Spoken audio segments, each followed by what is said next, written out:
Baik, Shalom, Bapak Ibu, mahasiswa dosen Pasar Cesagana. Pada sore hari ini saya akan mempresentasikan makalah saya yang berjudul Gembala dan Keluarga. Gembala dan Keluarga. Menurut Kamus Besar Bahasa Indonesia, arti dari kepala keluarga adalah orang yang bertanggung jawab terhadap suatu keluarga. Jadi peran dan tanggung jawab kepala keluarga Bapak sangatlah penting. Kepala keluarga bertanggung jawab memimpin istri dan anak-anaknya, bertanggung jawab dalam hal ekonomi keluarga, bertanggung jawab masalah pendidikan anak-anaknya, bertanggung jawab atas kehidupan rohani dan jasmani keluarganya, dan lain sebagainya.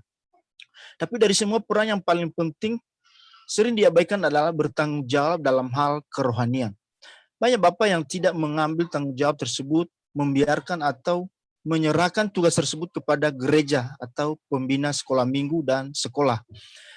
Banyak alasan yang memungkinkan, mulai dari tidak ada waktu, super sibuk, kurang mengerti, atau memang tidak mau bertanggung jawab. Padahal salah satu peran ayah adalah pengajar iman di dalam rumahnya. Jelas isi firman Tuhan di dalam Efesus 6 ayat 4. Dan kamu bapak-bapak, janganlah bangkitkan amarah di dalam hati anak-anakmu, tetapi didiklah mereka di dalam ajaran dan nasihat Tuhan.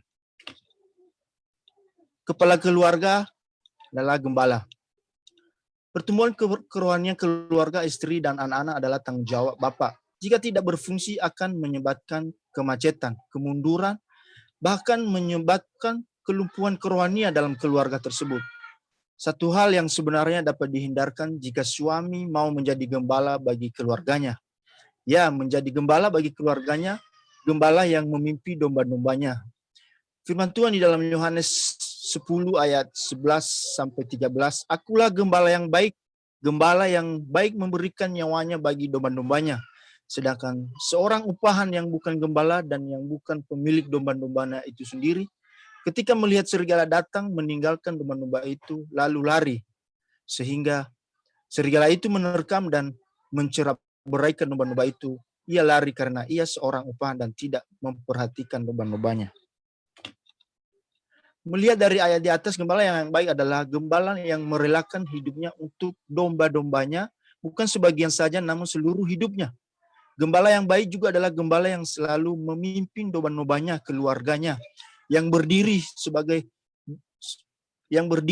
di depan sebagai nakhoda, memberikan arah dan tujuan yang pasti kemana domba-dombanya akan melangkah.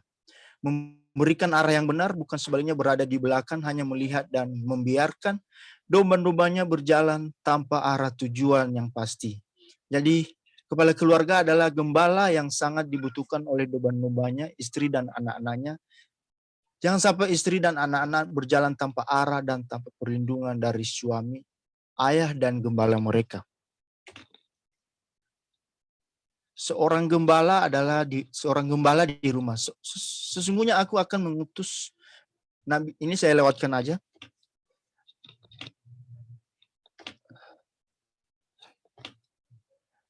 Arti seorang anak. Apakah arti seorang anak ketika ia dianugerahkan kepada orang tua? Banyak orang tua menganggap anak sekedar titipan dari Allah.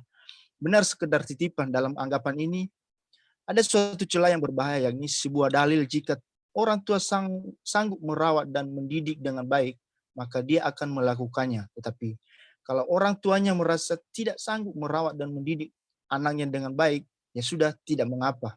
Hal itu tidak bisa dipaksakan. Benarkan demikian? Prinsip ini sekalipun tidak pernah diucapkan oleh orang tua, khususnya para ayah, tetapi secara batin, hal tersebut seperti menjadi sebuah keadaan yang tidak bisa diubahkan lagi. Karena hal inilah maka banyak orang tua menyerahkan hal mendidik anak sepenuhnya kepada gereja, pada sekolah, atau para pendidik profesional lainnya.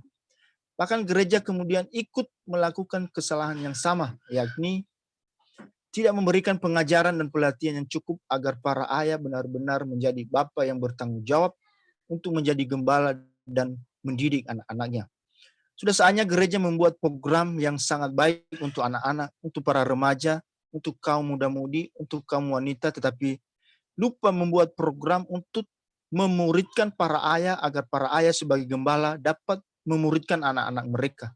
Saya percaya kita orang tua dikarunia anak kuasa Roh Kudus, pasti Allah mengaruniakan hati dan kesanggupan untuk mendidik anak-anak kita di dalam jalan-jalannya Tuhan. Kesimpulan adalah gembala di dalam keluarga adalah para ayah atau kepala keluarga lah yang paling bertanggung jawab. Kita mesti menekankan hal ini karena kita tidak bisa lari dari tanggung jawab. Setiap ayah dan kepala keluarga harus bertanggung jawab untuk menjadi pembela bagi keluarganya, menjadi gembala dalam seisi rumahnya. Karena itu kebutuhan terbesar untuk mengatasi persoalan terbesar kita adalah para ayah, para kepala keluarga, para bapa. Tidak ada kata terlambat. Marilah mulai saat ini, marilah kita jadikanlah gembala hadir dan berdiam di dalam keluarga kita agar hadirannya Tuhanlah yang menjadi dan yang kiranya hadirannya lah Tuhan yang berdaulat dalam keluarga kita masing-masing. Amin. Demikianlah presentasi yang bisa saya sampaikan pada sore hari ini.